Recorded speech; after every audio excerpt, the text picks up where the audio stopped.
Welcome back, my friend.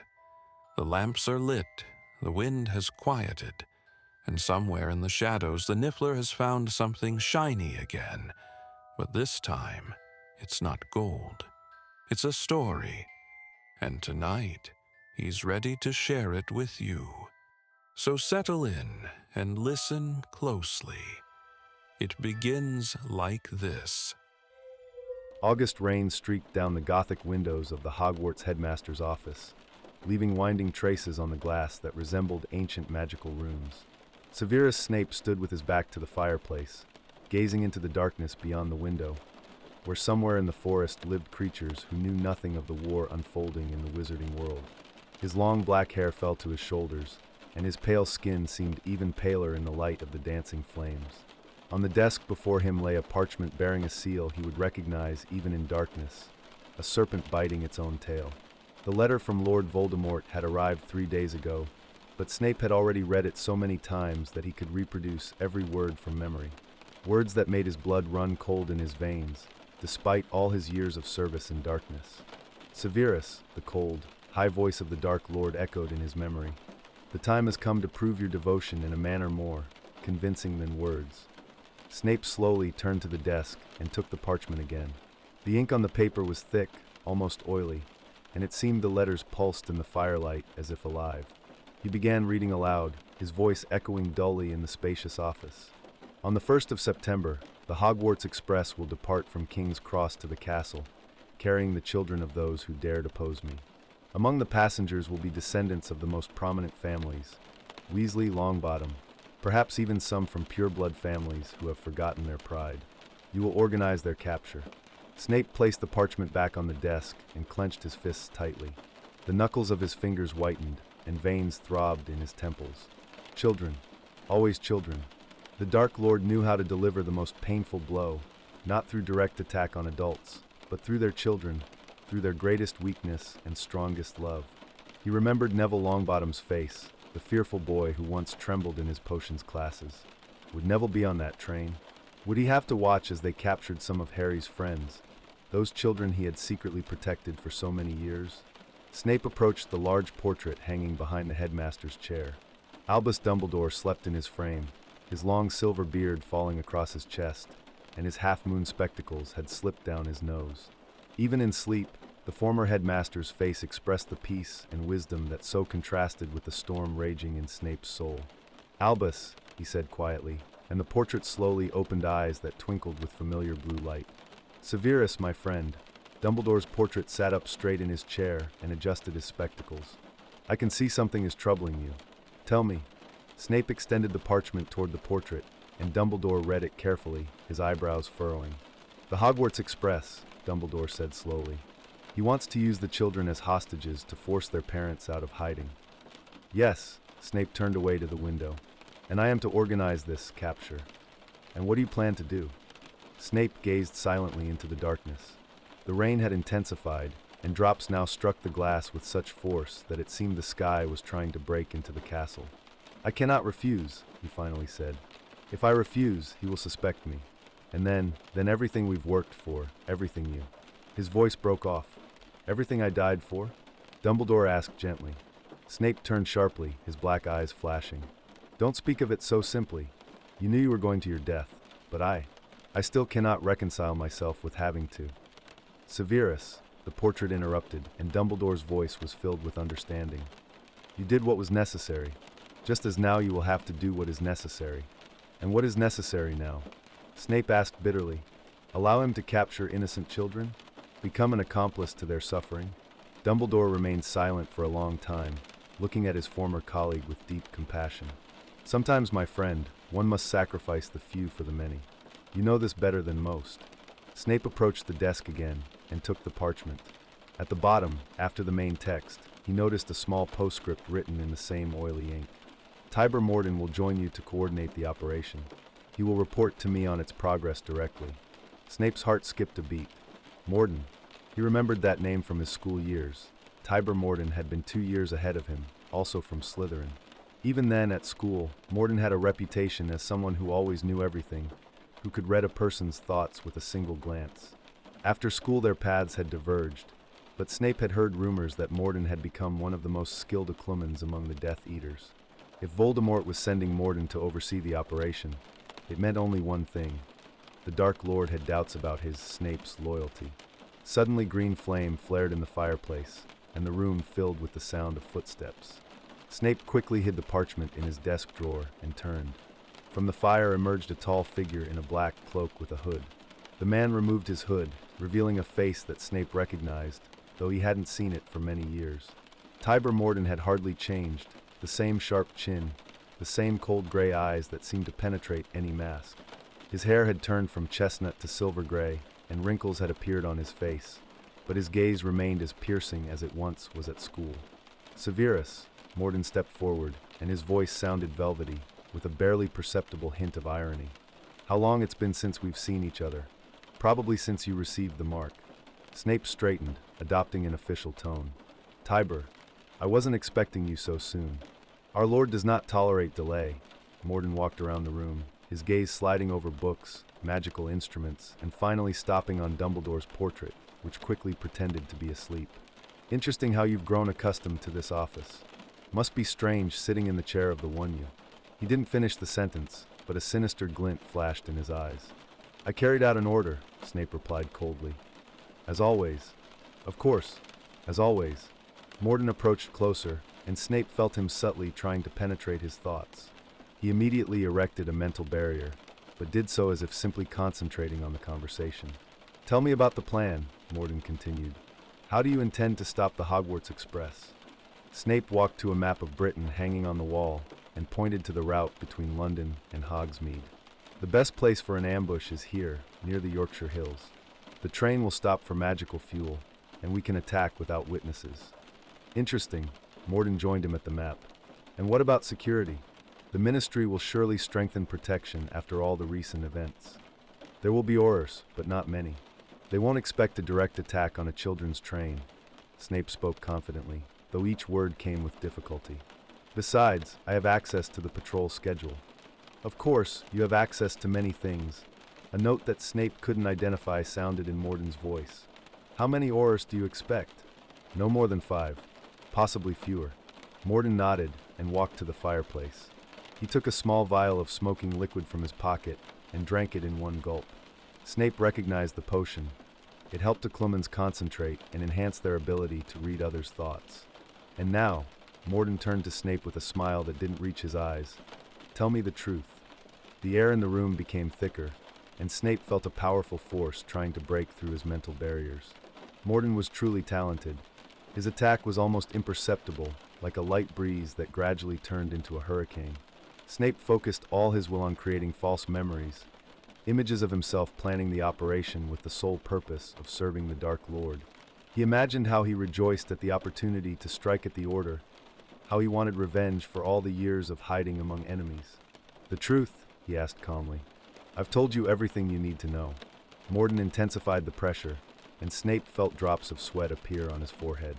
This was a real battle of minds, invisible but no less fierce. Suddenly Mordon withdrew and laughed. You were always the best student in our clemency course, Severus. It's pleasant to see that the years haven't made you weaker. Snape allowed himself a cautious smile. In our times, weakness means death. Indeed, Mordon approached the map again. And now tell me the details. Who will participate in the operation besides us? Fenrir Greyback and his pack. The Dark Lord believes werewolves will be useful for intimidation. Mordon's face twisted with disgust. That beast? But of course, we don't have much choice. Who else? Several younger Death Eaters. I'll compile an exact list by tomorrow. Good.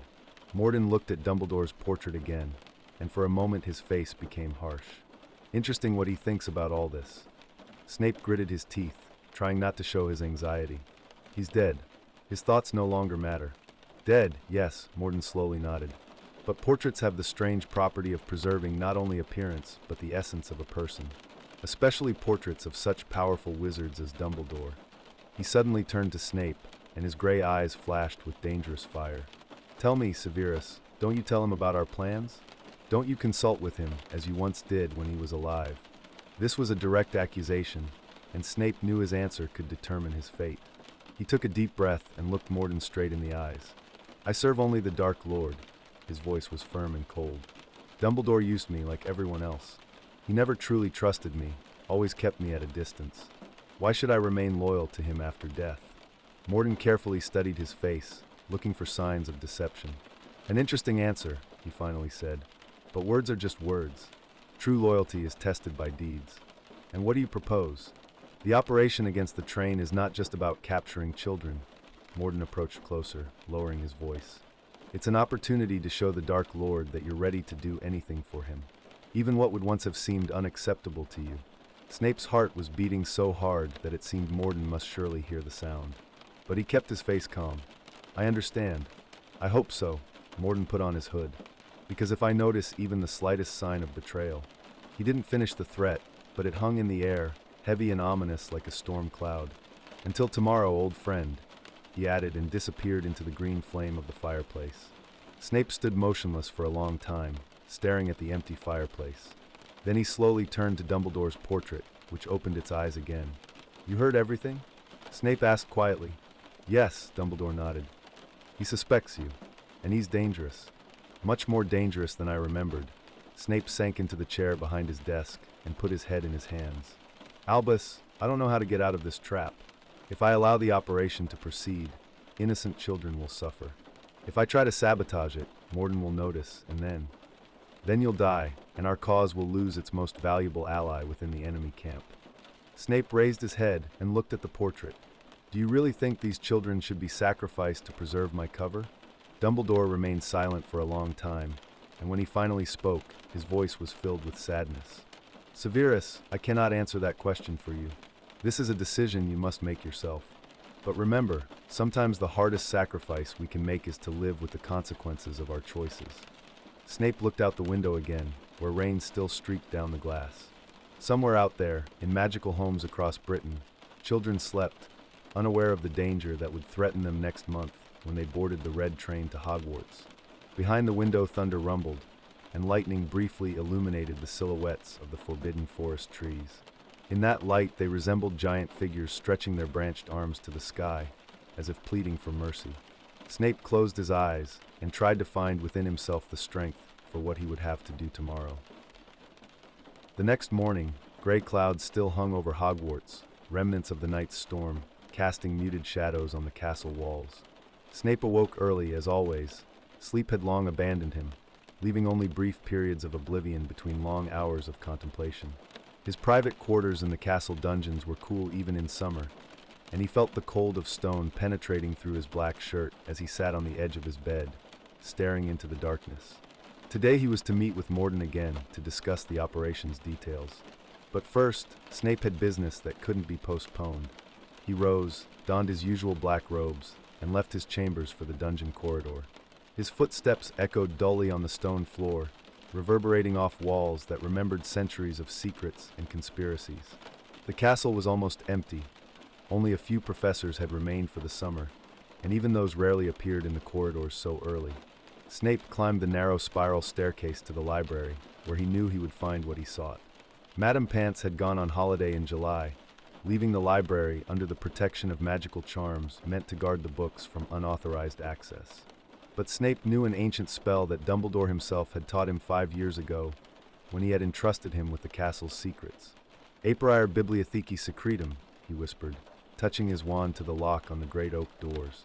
The lock clicked, and the doors slowly opened, revealing a space filled with the scent of old parchment and magic.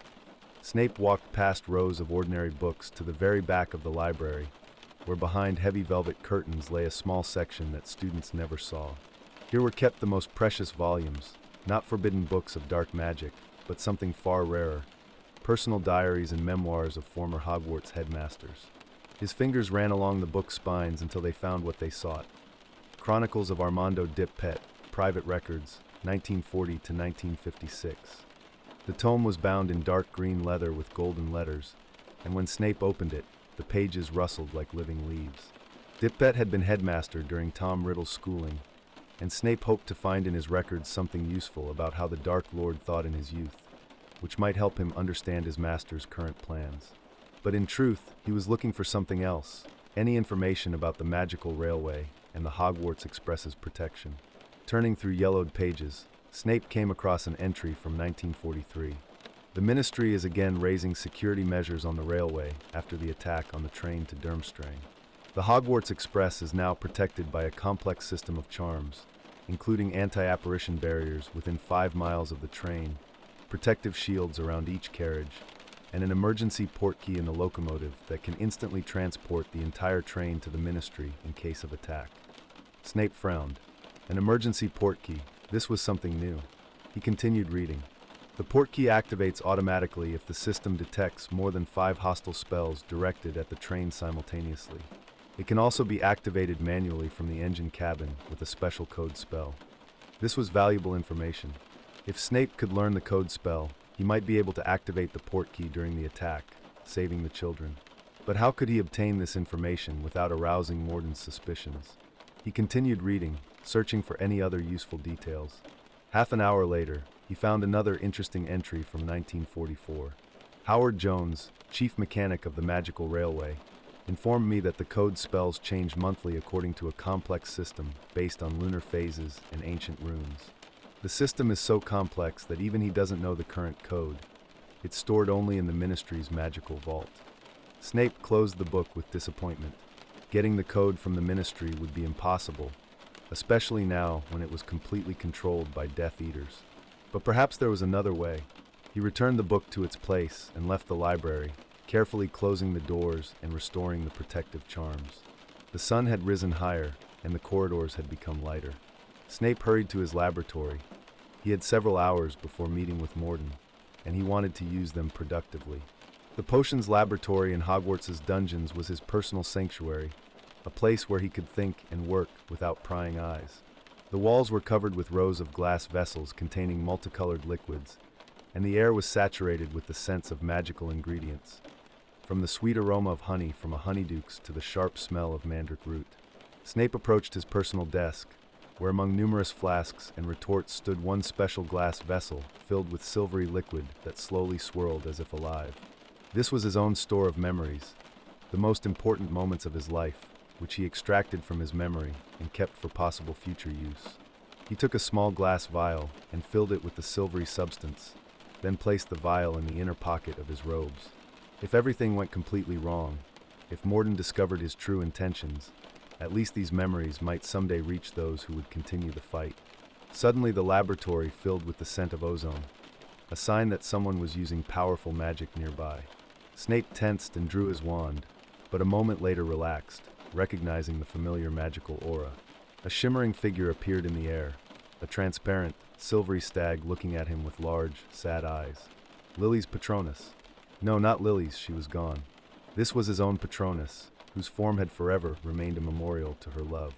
The stag opened its mouth, and Kingsley Shacklebolt's voice flowed from it. Severus, if you receive this message, know, we know about the threat to the train.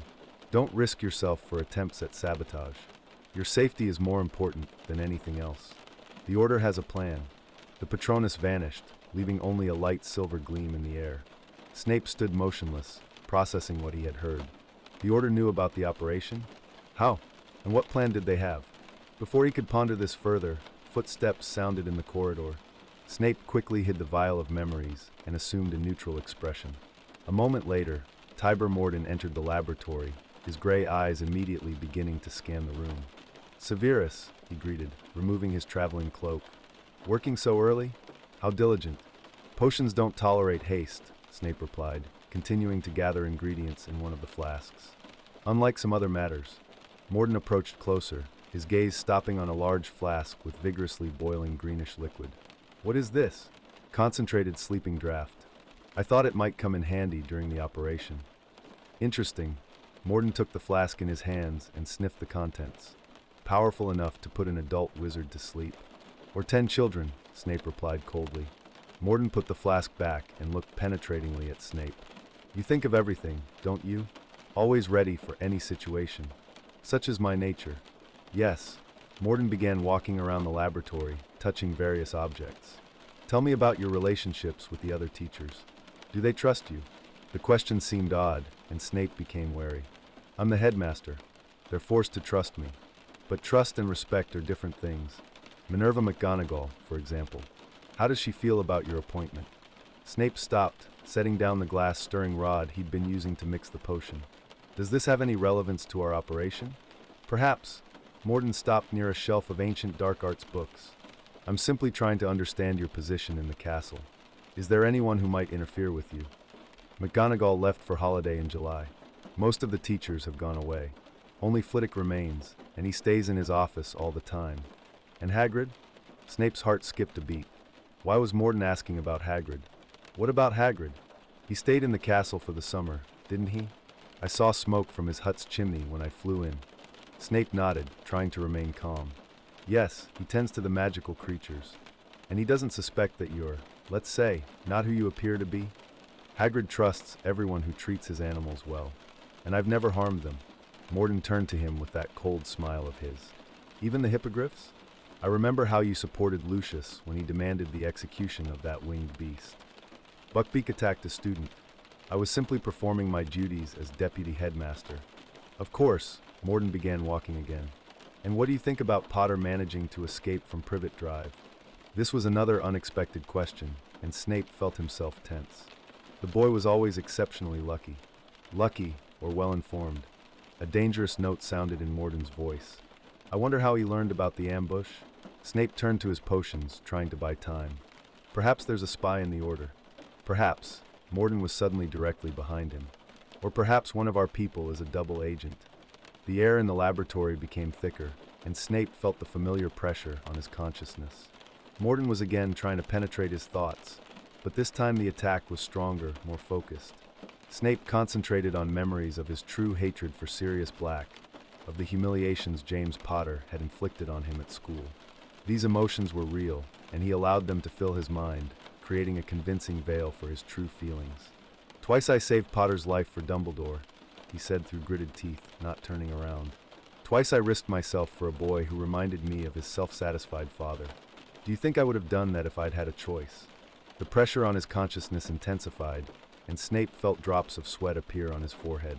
Mordon was truly talented. He skillfully bypassed mental barriers, looking for weak points. And what about your behavior during the last Death Eater meeting?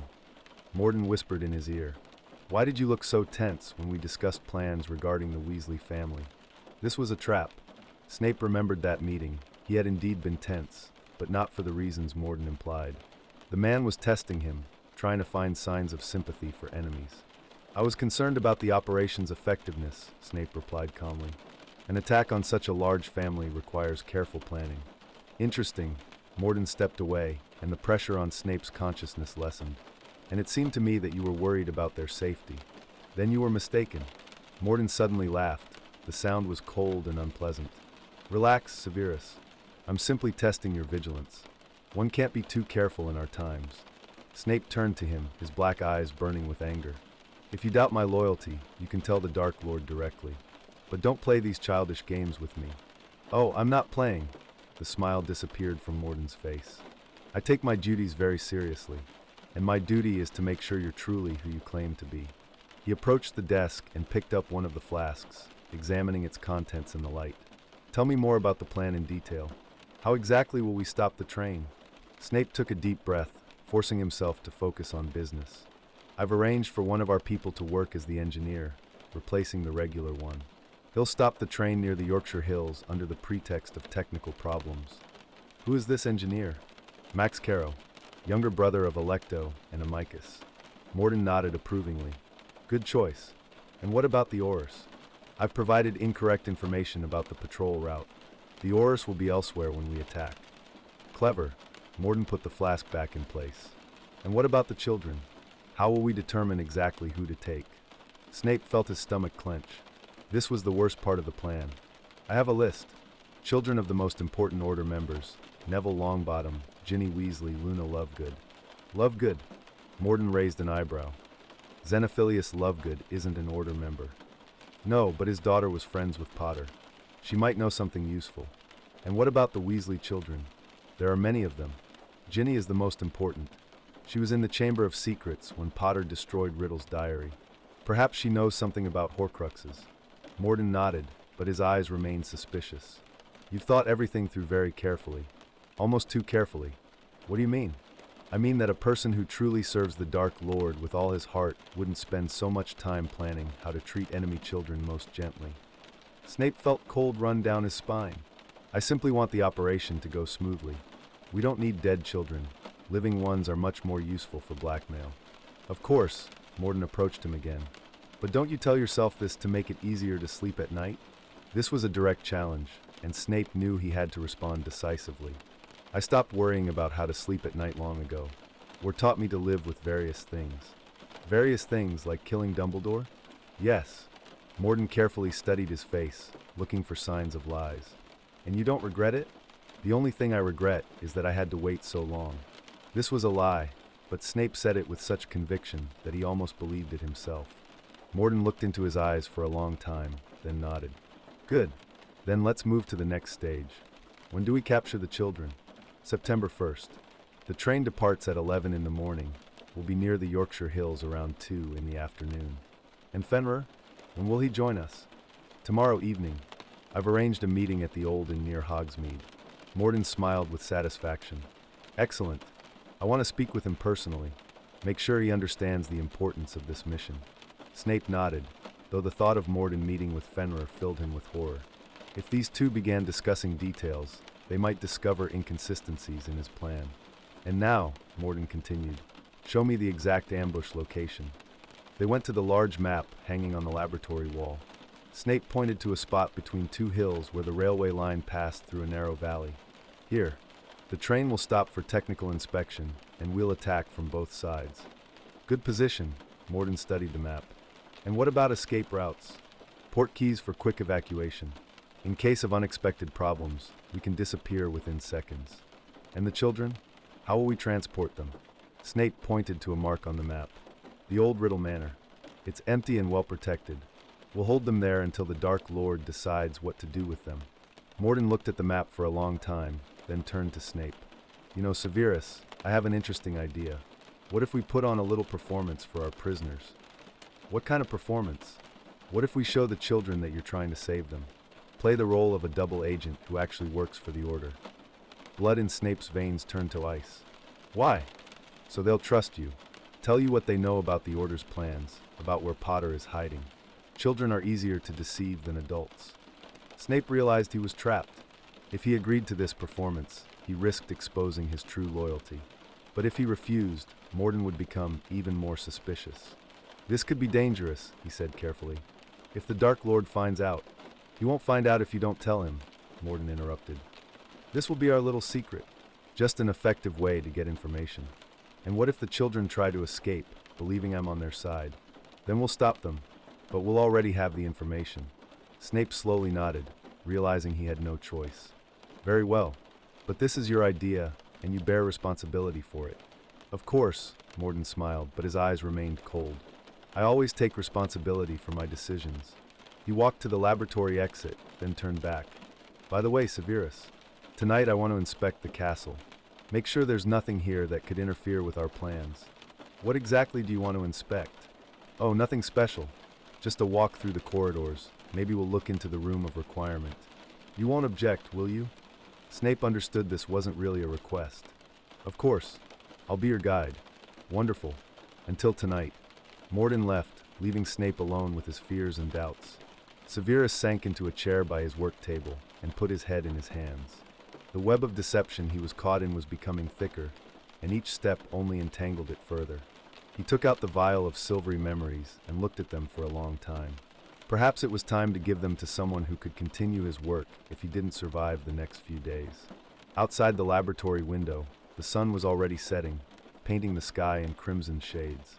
Somewhere out there, in magical homes across Britain, children were packing their things, preparing for a new school year at Hogwarts, unaware that a completely different fate awaited them.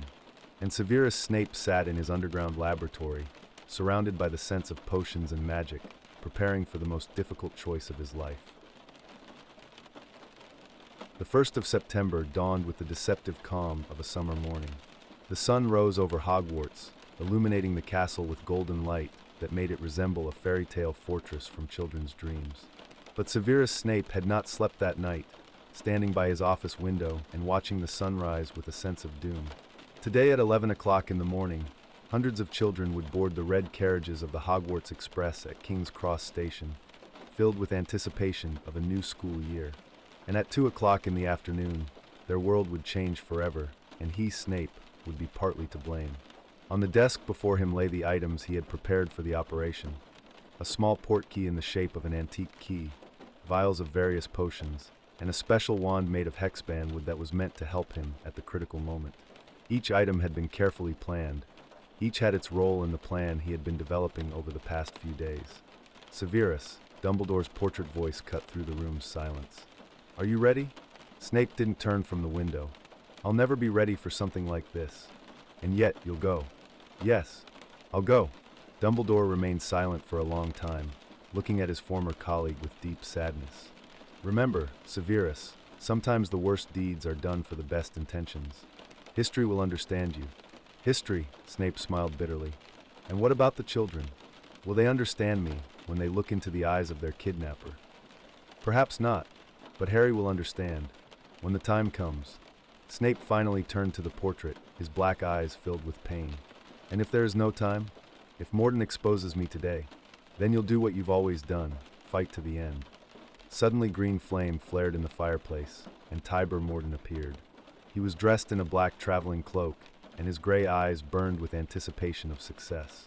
Good morning, Severus, he greeted, removing his hood. A beautiful day for our little operation, don't you think? As good as any other day for war, Snape replied, gathering his things from the desk. Mordon approached the window and looked at the sunrise. You know, there's something symbolic about beginning a new chapter of our struggle on the day the school year starts. Children go to school full of hope, and we change their destinies. Philosophizing this early? Simply reflecting on fate's irony, Mordon turned to him with a smile. By the way, I checked some details of our plan yesterday evening. Snape's heart skipped a beat, but he kept a calm expression on his face. And what did you discover? Interesting things. For example, I learned that Max Caro, your engineer, actually works on the regular freight line, not passenger trains. Snape quickly ran through possible explanations in his head. He transferred a month ago. I have the documents. Of course you have documents. Mordon took out a roll of parchment from his pocket. But it's interesting that these documents are dated yesterday. Very fresh work. Cold sweat broke out on Snape's back. Mordon was more thorough than he had hoped. I updated his documents when I decided to use him for the operation. I didn't want to leave traces. Reasonable. Mordon unrolled the parchment and began reading. But you know what's most interesting? The Real Hogwarts Express engineer, William Tennyson, showed up for work today at 7 in the morning, whole and unharmed. Blood in Snape's veins turned to ice. His plan was beginning to crumble before his eyes. Perhaps he fell ill and couldn't come to work, he tried. No, Severus. He's perfectly healthy. I spoke with him personally half an hour ago. Mordon approached closer, his eyes becoming hard. Now tell me the truth. What are you planning? Snape knew he was caught, but he could still try to save the situation. I wanted to have a backup plan. If something went wrong with Caro, Tennyson could come in handy. A backup plan, Mordon slowly nodded. And what else do you have as backup, Severus? Before Snape could answer, Mordon drew his wand and quickly spoke a spell. The air in the room turned reddish, and Snape felt powerful magic scanning his body, searching for hidden items. Accio concealed items, Mordon clearly pronounced. A small glass vial with transparent liquid flew from Snape's inner robe pocket and hung in the air. Mordon caught it and examined it carefully. What is this? Antidote, in case someone tries to poison us. Mordon opened the vial and sniffed the contents. Interesting antidote. Smells like memory potion. A very powerful version. Snape gritted his teeth. Mordon was right. It was a memory potion he had planned to use to erase the children's memories of the details of their kidnapping. I thought it might come in handy if the children see too much. Or if they see their headmaster helping them, Mordon said coldly. What do you mean? Mordon placed the vial on the desk and turned to Snape. I think, old friend, that you're playing a double game, and not with the side it appears to be. This was the moment of truth. Snape could try to deny it further, but Mordon had already gathered too much evidence. Instead, he decided to go all in. And what if I am? He asked calmly. Mordon raised his eyebrows in surprise. A confession? I didn't expect that from you, Severus. I'm not confessing. I'm simply asking, what will you do if your suspicions prove true? Kill you on the spot and report to the Dark Lord that you were a spy." Snape nodded as if this were a completely expected answer. "And then the operation will proceed anyway. I have enough people to carry it out without you." This was what Snape feared. Even if he exposed himself, the children would still suffer, and his death wouldn't save anyone. "Then," he said, looking Mordon straight in the eyes, "I have a proposition. I'm listening. Let me prove my loyalty, not with words, but with actions." Mordon tilted his head, intrigued. "Continue." "I'll personally participate in capturing the children. I'll be the first to enter the train, the first to tell them they've been captured. You can watch me every second. And what will this prove? That I'm ready to look into the eyes of children I once taught and tell them that now I'm their enemy. That I'm ready to destroy the last illusions that there's anything human left in me." Mordon studied him for a long time, evaluating the sincerity of his words. "An interesting proposition. But how do I know you won't try to warn them? Because you'll be beside me every second. And if I try anything suspicious, you can stop me." Mordon smiled, coldly and predatorily. "You know what, Severus? I like your idea. Indeed, there's no better way to prove loyalty than to personally betray those you once protected." He approached the fireplace and threw a handful of flue powder into the fire. "Fenrir," he called. "Time to go." Fenrir Greyback emerged from the green flame, his yellow eyes burning with anticipation of the hunt. 3 other werewolves followed him, young, aggressive, ready for violence. "Where are our targets?"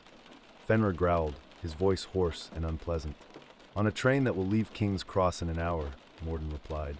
"But there are changes to the plan." He quickly recounted the new operation scheme, in which Snape was to play the main role. Fenrir listened, occasionally glancing at Snape with suspicion. "I don't trust him," the werewolf finally said. "He was always too soft for a real Death Eater." "Today he'll have a chance to correct that," Mordon replied. For the next hour, they completed final preparations. Snape tried to find a way to warn the children, or at least soften their fate, but Mordon never left his side, carefully watching his every move. At noon, they apparat to the Yorkshire Hills. The ambush site was ideal, a narrow valley surrounded by high hills, where the train had to slow down before a sharp turn. Snape stood on top of one of the hills, looking at the railway track gleaming in the sun below. In a few minutes, a red train full of children traveling to Hogwarts with hope for a new year of learning would appear here. And he, their headmaster, would be the cause of their nightmares. "Thinking about something?" Mordon asked, approaching him. "About how quickly trust can be destroyed. Trust is a luxury we can't afford in times of war." Fenrir and his pack positioned themselves on the other side of the valley, ready to surround the train as soon as it stopped. Snape could see the werewolves hiding behind rocks, their eyes glowing yellow in the shadows. At 1:30, they heard the distant whistle of the train. The heartwarming sound that had announced the beginning of new adventures to children for centuries now sounded like a funeral bell. "Get ready," Mordon whispered, drawing his wand. The red train appeared around the bend, magnificent and beautiful as always. Snape could see children's faces in the windows, cheerful, excited, full of anticipation. Among them he recognized several familiar faces: Neville Longbottom, who had grown and matured over the summer, Luna Lovegood with her dreamy gaze, younger Weasley children. The train began to slow down before the turn, as scheduled. This was a routine technical maneuver, nothing suspicious. The children didn't even notice the brief stop. "Now," Mordon commanded. They apparat directly beside the train. Fenrir and his pack jumped from cover simultaneously, surrounding the red carriages from all sides. Screams of terror began to ring out from inside the train as children saw the werewolves outside the windows. Snape drew his wand and joined the attack, but his heart was breaking with pain. He could see children pressing against the windows, trying to see what was happening, their faces white with fear. "Alohomra Maxima," Mordon's voice thundered, and the doors of all the carriages opened simultaneously. Fenrir burst into the first carriage with a bestial howl, followed by his people. The children's screams became louder and more desperate. Snape felt each scream pierce his heart like a dagger. "Your turn." Mordon pushed him toward the entrance of the middle carriage. Snape took a deep breath and entered the train. Inside was chaos. Children were rushing around the compartments, trying to hide or escape, while werewolves chased them with wild laughter. The smell of fear was so thick it was hard to breathe. "Children," Snape shouted, his voice cutting through the commotion. "Stop panicking. Sit down." The familiar voice of the headmaster momentarily calmed some of them. Neville Longbottom turned to him with hope in his eyes. "Professor Snape, you've come to save us." Snape looked into the boy's trusting face, and for a moment it seemed he was suffocating. Mordon stood directly behind him, closely watching his every word. "No, Mr. Longbottom," Snape said, his voice sounding quiet and cruel. "I haven't come to save you. I've come to capture you." The silence that fell after these words was worse than all the previous screams. The children looked at him with such horror and incomprehension that Snape felt something finally break in his soul. You're one of them?" Luna Lovegood whispered, her large eyes filled with pain. "I always was," Snape replied, each word costing him physical agony. Ginny Weasley, who was sitting by the window, suddenly jumped to her feet. "No, you're lying. You helped Dumbledore. You were on our side." "I carried out Dumbledore's orders," Snape replied coldly. "And now I carry out orders from my true master." Mordon smiled with satisfaction behind him. So far everything was going according to his plan. "And now," Snape continued, "you will all come with me quietly and calmly. Any attempts to escape or resist will be severely punished." But even as he spoke these terrible words, his right hand was secretly moving, drawing from his sleeve a small vial of transparent liquid. This was a potion he had prepared that morning. Not a memory potion as Mordon thought, but something completely different. "Professor," a weak voice suddenly spoke. "Professor, I feel sick." It was a small girl from Hufflepuff, a second year whom Snape remembered from potions classes. She was pale and trembling, obviously from shock. Snape approached her as if to help, but actually used the moment to discreetly open the vial. The colorless liquid began to evaporate, filling the air with a barely perceptible scent of fresh rain. "What is this?" Mordon asked sharply, noticing the strange smell. "Calming draft," Snape replied calmly. "So the children don't faint from fear." Mordon nodded, but his eyes remained vigilant. He didn't notice that the children in the carriage began breathing deeper and calmer. Snape's potion was an antidote to fear, a magical substance that strengthened the spirit and added courage. Within a few minutes, Neville Longbottom rose from his seat. His face was still pale, but his gaze had become more determined. "You can do whatever you want to us," he said, looking directly at Snape. "But we won't give up, and we won't lose faith in those who truly fight against darkness." Other children began nodding, supporting his words. Ginny Weasley stood beside Neville. "Harry will defeat him," she said firmly, "and then you'll all answer for your crimes." Snape felt surprise and pride watching these children who, even in the face of horror, maintained their courage. His potion was working. It not only calmed fear but strengthened their inner resolve. But Mordon didn't understand this. He saw only children resisting, and this irritated him. "Enough talk," he said sharply. "Fenrir, bring your people. We're taking the children." Fenrir entered the carriage with a wild howl. His yellow eyes burned with bloodlust, and his claws were ready to tear flesh. "Finally," he growled. "I thought you'd spend all day talking to them." He approached the group of children standing together, protecting each other. Luna Lovegood didn't step back, even though Fenrir was only a step away from her. "You know," she suddenly said in her dreamy voice, "you don't look as scary as I thought." Fenrir stopped in surprise. "What? You look like ordinary people who simply decided to be evil. But evil is a choice that can be changed." Snape held his breath. The girl was playing with fire, but her words had strange power. Even Fenrir seemed confused for a moment.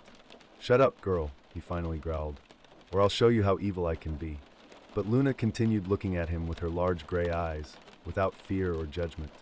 "My dad says the scariest monsters are those that live in our hearts. And you, Mr. Greyback, have let your monster win." Fenrir laughed, but the laughter sounded unnatural. "Philosophizing? Well, let's see if philosophy helps you win." "Enough," Mordon interrupted him. "We're wasting time. Fenrir, put away your claws. We need living hostages, not torn corpses." Greyback reluctantly stepped back, but his eyes still burned with anger. Mordon drew several portkeys, old, worn objects that looked like ordinary trash. "For to each portkey," he ordered, "and no attempts to escape. Our destination is well guarded." Snape watched as children were transported in groups using portkeys. Each group that disappeared left an even deeper wound in his heart. Neville, Luna, Ginny, younger children. All had trusted him once, and now he was betraying them. Finally came the turn of the last group, which included Snape, Mordon, and 4 children. When they touched the portkey, Snape felt the familiar sensation of stretching and spinning, and then they found themselves in a dark, damp room. This was the old Riddle Manor. the former home of the Dark Lord's family, converted into a prison. The walls were covered with mold and damp stains, and the air reeked of rot and despair. The perfect place to hold prisoners. The children were distributed among different rooms, but not completely separated. Mordon was smart enough to understand that complete isolation might break their spirits too quickly, and he needed information. "Now," he said to Snape when the children were locked up, "the real work begins. You'll interrogate them. Find out everything they know about the Order's plans, about where Potter is hiding." Snape nodded, but deep in his soul, he knew he could never torture these children for information. He had to find another way, one that would allow him to maintain their trust until the moment came when he could save them. "I'll start tomorrow morning," he said. "Give them a night to understand their situation. Fear will make them more compliant." "Wise," Mordon nodded approvingly. "And I'll meanwhile report to the Dark Lord about the successful completion of the operation." When Mordon left, Snape remained alone with his conscience and the sounds of crying that came from the cells. He approached the window and looked into the darkness surrounding the manor. Somewhere out there, in that darkness, was hope for salvation. But for now, he could only wait and pray that his choice, to allow the operation to proceed, wouldn't prove fatal for these innocent children. The night at the old Riddle Manor stretched endlessly. Snape walked the corridors of the abandoned mansion, his footsteps echoing off the damp stone walls, creating grim reverberations that vanished into the darkness. Cold September winds seeped through broken windows, carrying the scent of rotting leaves and sorrow. The children were housed in the manor's dungeons, in former servants' quarters that the Dark Lord had converted into a prison during his youth. The sounds of their whispers, muffled by walls, reached Snape like echoes of his own conscience. Every sob, every worried word pierced his heart more sharply than any dagger. He stopped at a large window on the second floor, through which the entire valley was visible. The moon hung over the manor, illuminating the ground with cold silver light that made everything around resemble a graveyard. Perhaps that's what it was, a graveyard of his conscience, his honor, everything he once believed in. "Can't sleep." Mordon's voice cut through the silence, making Snape turn. Tybur stood in the doorway, leaning against the frame. Even in the darkness, his gray eyes glittered with dangerous gleam. He wasn't sleeping either, and Snape suspected he had spent the night watching him, looking for signs of betrayal. "Sleep is a luxury I haven't allowed myself for a long time," Snape replied, not turning his gaze from the window. "Conscience troubling you?" Mordon asked ironically, approaching closer. "Conscience is weakness. I'm simply planning tomorrow." Mordon smiled his cold smile and stood beside Snape at the window. "Tomorrow the Dark Lord will come personally. He wants to see the prisoners and hear a report on the operation." Snape's heart skipped a beat. Voldemort personally? This meant that tomorrow everything would end, either his cover or the children's lives. Perhaps both. When? At sunset. He'll be here with the inner circle, Bellatrix, Lucius, possibly someone else. A true celebration of our victory. Snape imagined Bellatrix Lestrange in one room with defenseless children and felt nausea rising to his throat. Bellatrix knew no mercy, especially when it came to the blood of enemies. And what does he expect from me? A full report, operation details, children's reactions, any information you've managed to get from them. Mordon paused, then added, "As well as a demonstration of your loyalty." "What do you mean?" "The Dark Lord will want to see how you behave with the prisoners. Perhaps he'll order you to punish one of them. As an example, again this choice, save his cover or protect the innocent." But now the stakes had become even higher. If Voldemort ordered him to torture children, refusal would mean not just exposure as a double agent, but death for everyone, both him and the children. "I understand," Snape said, his voice sounding muffled. When Mordon left, Snape stood at the window for a long time. The moon slowly sailed across the sky, illuminating the manor with its dead light. Somewhere below, in the dungeons, children were trying to sleep on the cold floor, not knowing that tomorrow might be the last day of their lives. Suddenly he heard a quiet sound from the dungeons. Someone was crying. Softly, muffled, trying not to attract attention.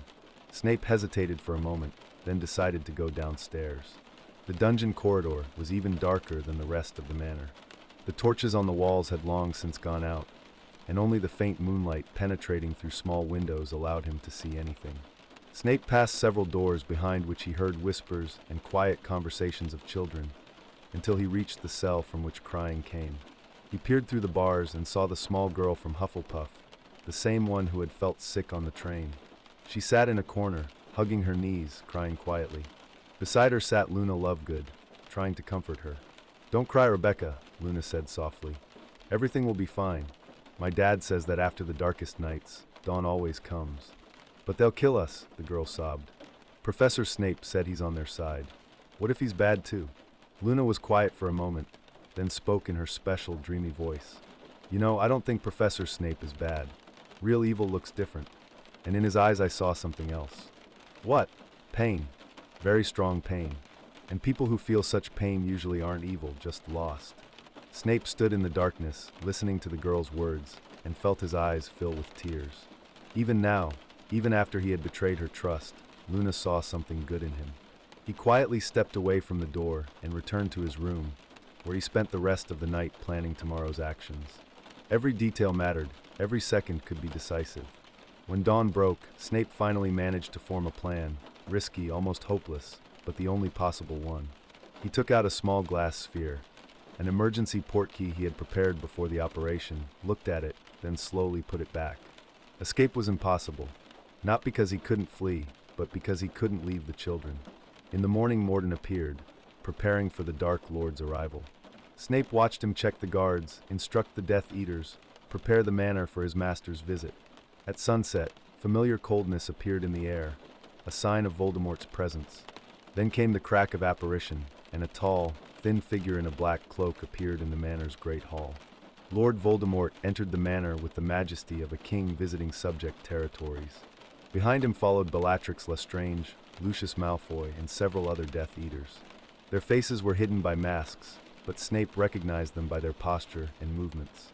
"My faithful Severus," Voldemort's voice was high and cold as always. "I heard about your triumph. Finally you have proved your true devotion." Snape bowed his head. "I serve only you, my lord." "Of course." The Dark Lord's red eyes studied his face. "Now show me your trophies."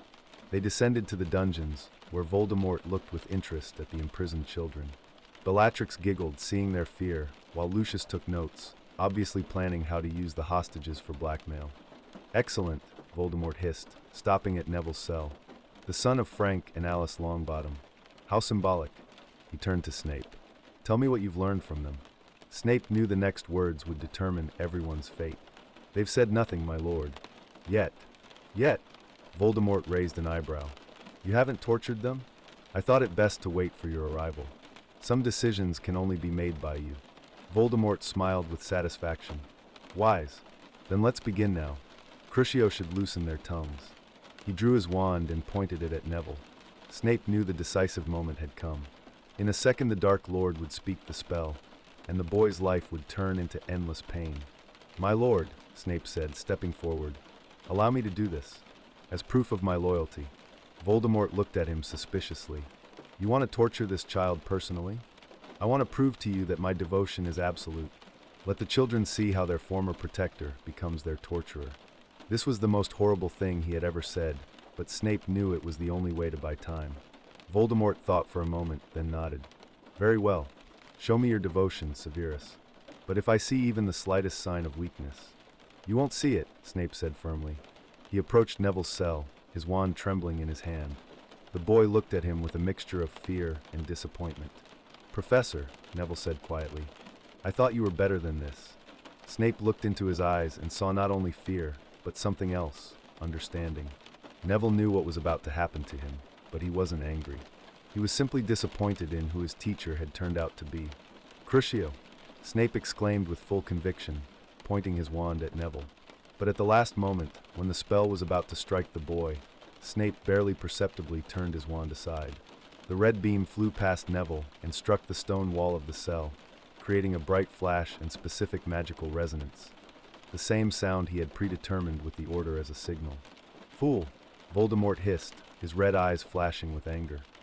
"How could you miss from such a distance?" "Forgive me, my lord," Snape pretended to be confused. "Perhaps nervousness." "Nervousness?" The Dark Lord's voice became even more dangerous. "You're nervous about torturing children?" But before he could continue, the dungeons filled with the sounds of apparition. From all sides appeared Aurors and Order of the Phoenix members, Kingsley Shacklebolt, Nymphadora Tonks, Lupin Lumos, and dozens of others, their wands ready for battle. Voldemort instantly assessed the situation. His red eyes flashed with fury and understanding. This was an ambush, a carefully planned operation. "Ambush!" he hissed, his voice echoing off the stone walls. "You thought you could outwit Lord Voldemort?" Without losing a second, he began casting deadly curses with incredible speed and precision. Avada Kedavra! The green beam barely missed Kingsley, who ducked behind a column. Crucio! Tonks barely managed to shield herself. "My lord!" Bellatrix shrieked, her eyes burning with anticipation of slaughter. "Let me kill these children. Show the order the price of their insolence." But Voldemort, even in anger, remained a strategist. He saw how professionally the Aurors coordinated their attack, how their positions were predetermined. This wasn't a spontaneous operation, they had been expected. "No," he commanded sharply. "This is a trap. They knew we were here." Lucius, fighting beside him, caught his master's gaze. "Do we retreat, my lord?" "Yes." Voldemort created a powerful explosive shield that knocked back several Aurors. But not empty-handed. He quickly surveyed the cells and saw Luna Lovegood trying to hide in a corner. "Bella," he called, "take the girl. We'll need her." Bellatrix rushed to Luna with wild laughter, grabbed her and pressed her close, putting her wand to the girl's throat. "Try to stop us now," she screamed to the Aurors. Voldemort used this distracting pause to create a magical smoke screen. "Lucius! Bella!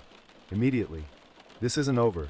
His voice thundered through the entire dungeon, filled with menace. "I'll find out who betrayed me, and the retribution will be terrible." With these words he apparat, and Bellatrix with Luna and Lucius vanished after him. Mordon, realizing the battle was lost and his lord had abandoned him, desperately grabbed Snape from behind and pressed his wand to his throat. "Traitor!" he screamed amid the last echoes of battle. "This is all because of you. Somehow you brought them here." "No," Snape said calmly, not resisting. "They found us themselves." Mordon laughed with insane laughter and began speaking a killing curse. "Avada Kedavra!"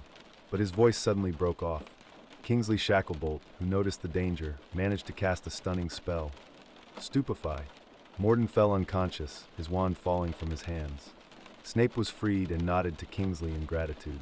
Kingsley quickly organized the arrest of the remaining Death Eaters, while other Aurors checked the dungeons for traps and freed the children. "Severus, are you injured?" Kingsley asked, noticing the deep cut on Snape's cheek. Snape nodded, touching the wound. "Nothing serious. And the children?" "Most are saved. But you'd better disappear from here before any of the children recognize you. Your cover is more important than anything." Snape understood. The children had seen him among the Death Eaters, heard him speak of loyalty to the Dark Lord.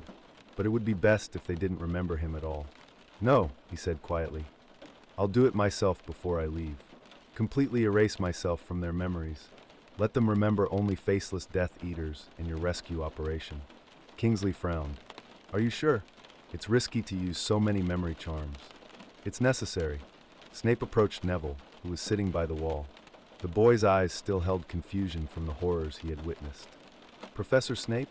Neville said in surprise. "How did you get here? Weren't you among those who—" "Obliviate," Snape said quietly but clearly, pointing his wand at the boy. Neville froze, his eyes becoming empty for a long moment. When awareness returned, the boy looked around in confusion. "Where am I?" he asked, looking at the Aurors. "Who are you? What happened here?" "We're Aurors," Kingsley said gently. "We came to rescue you. You were captured by Death Eaters, but now you're safe." Snape repeated the procedure with each remaining child, completely erasing himself from their memories. Not just his role among the kidnappers, but any mention of him at all.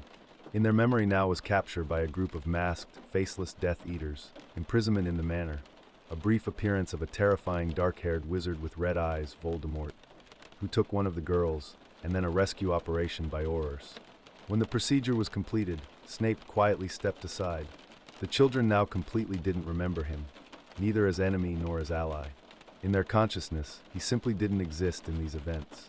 When they returned to Hogwarts and saw him for the first time after these terrible days, he would be the same stern headmaster they had left before summer holidays.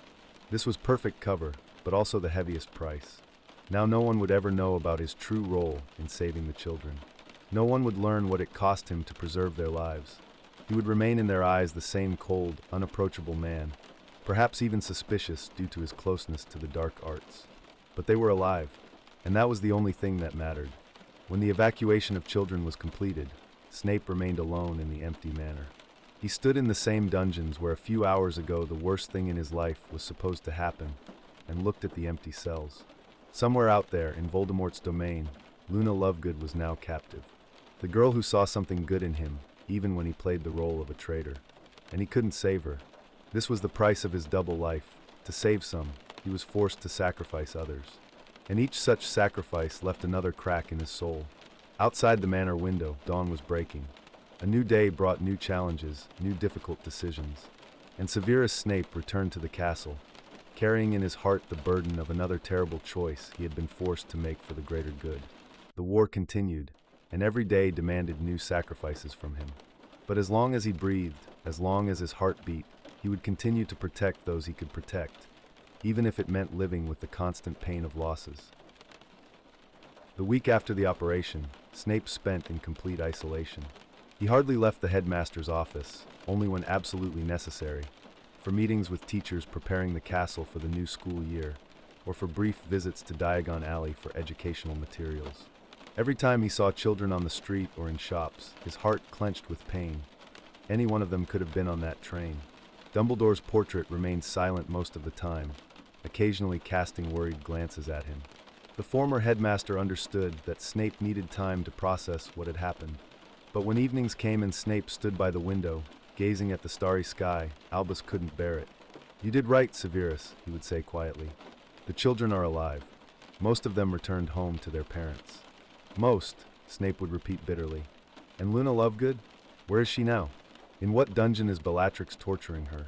You couldn't save everyone. It's impossible in times of war." Snape wouldn't answer. He knew Dumbledore was right, but this didn't ease the pain. Every night he dreamed of Luna's large gray eyes, her calm voice saying that in his eyes she saw pain, not evil. The girl had trusted him even when he played the role of her torturer, and he couldn't protect her. A week after the operation, Snape received a summons from Voldemort.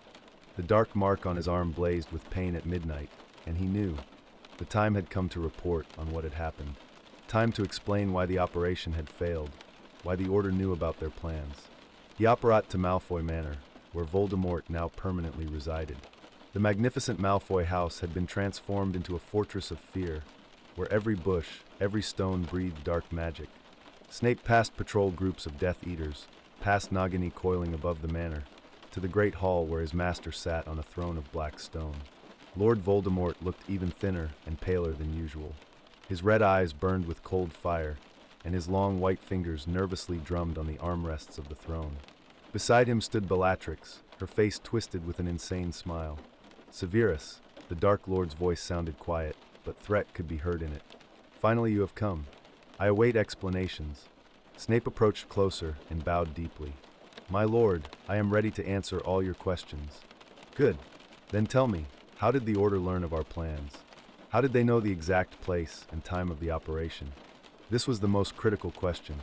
Snape had prepared his answer beforehand, but now, looking into those red eyes, he felt sweat break out on his forehead.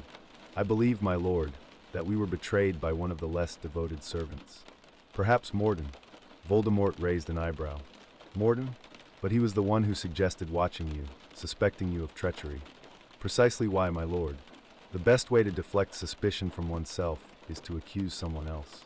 He knew all the plan's details, had access to information, and his suspicions about me." Snape paused. "Perhaps it was a game, so I wouldn't suspect him." Bellatrix cackled. "Clever. My lord, perhaps Severus is right. I always knew Mordon was too smart for his own good." Voldemort remained silent for a long time, his red eyes studying Snape's face, searching for signs of lies. Finally he nodded. "Perhaps you're right. Mordon did behave strangely lately. And what happened to him after the battle?" "He was captured by Aurors, my lord. He's in prison." "Good. Let him rot in Azkaban. If he truly is a traitor, it's just punishment." Voldemort leaned forward. "And now tell me about your behavior during the operation." Bellatrix told me an interesting episode. Snape's heart stopped. Bellatrix had seen how he missed with the Cruciatus. "You mean my unsuccessful casting?" "Yes. You missed from 3 feet away, torturing a child." "Explain." Snape took a deep breath. This was the most dangerous moment. "My lord, I had never tortured children before. I always dealt only with adult enemies or traitors from our ranks. When I looked at this boy, he paused as if trying to find words. Something in me broke. Not weakness, my lord, but unexpected nervousness. I was thinking about proving my devotion to you, and my hand trembled. Voldemort listened carefully. Nervousness? Yes, my lord. Nervousness from doing something so important for you personally. From the fact that you entrusted me to prove my loyalty in such a way. Snape looked directly into the red eyes. I will never forgive myself for this mistake. It could have cost us victory. Bellatrix rolled her eyes. Sentimental fool. My lord, I would have tortured those children with pleasure, without any nervousness. I know, Bella. Voldemort smiled at her, then turned back to Snape. And your devotion, Severus, doesn't raise doubts in me. After all, you had the opportunity to warn the Order, but you didn't. My lord, if you were truly a double agent, you would have found a way to sabotage the operation before it began. Would have warned the Order to intercept the train earlier or change the route. But the operation proceeded exactly according to plan. The children were captured, and only then did the Aurors appear. Snape felt relief, but didn't show it. Yes, my lord, I completely devoted myself to fulfilling your will. Precisely why, Voldemort continued. I believe the Order learned of our plans not from you, but from someone else. Perhaps from Mordon, as you suggested, or they were simply tracking us. He rose from the throne and approached the large window overlooking the garden. By the way, the operation wasn't completely unsuccessful. We captured the Lovegood girl.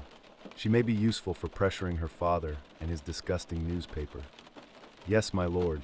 Snape barely restrained the tremor in his voice. That was a wise idea. Bellatrix is working very diligently with her. Voldemort laughed coldly. The girl proved surprisingly resilient. But everyone breaks eventually. Snape clenched his fists behind his back, but kept a calm expression on his face. Of course, my lord. Voldemort turned back to him. And now about your future duties. Despite the failure with the train, I still trust you, Severus. You remain headmaster of Hogwarts and my most valuable source of information in the enemy camp. Thank you for your trust, my lord. But be more careful, and never miss again when I order someone to inflict pain. It won't happen again. Voldemort nodded and waved his hand, signaling the audience was over. Snape bowed and left the hall, feeling his chest constrict. Outside, he stood for a long time, breathing the cool air. He had survived this test. Voldemort trusted him. But the price of this trust was terrible. Somewhere in Malfoy Manor's dungeons, Luna Lovegood was suffering because of his failure. A few days later, children began returning to Hogwarts. Snape stood in the Great Hall, watching the sorting ceremony as first years sat under the hat. Among the older students he saw familiar faces: Neville Longbottom, Ginny Weasley, the little girl from Hufflepuff whom he remembered from the train. They looked at him the same way as always, with a mixture of respect and apprehension that the stern school headmaster had always evoked. In their eyes there was neither gratitude nor anger, nothing that would betray their memories of the terrible days at Riddle Manor. For them, he was simply Professor Snape, the headmaster they had left before summer holidays. Neville even approached him after the feast. "Professor," he said, and there were no special intonations in his voice. "Could we talk about my work in herbology? Professor Longbottom wrote that he'd like me to study this subject additionally." "Of course, Mr. Longbottom," Snape replied.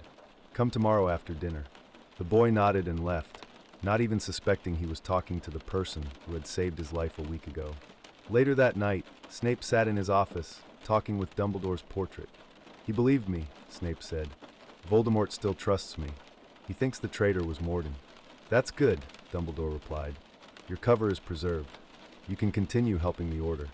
"At what cost?" Snape looked at the portrait. "Luna Lovegood suffers because of me. And the children I saved don't even know about it. They'll never learn the truth. Perhaps that's for the best." "For the best?" Snape rose from his chair. "Albus, I saved them, and they'll consider me an enemy until the war's end. Perhaps even after."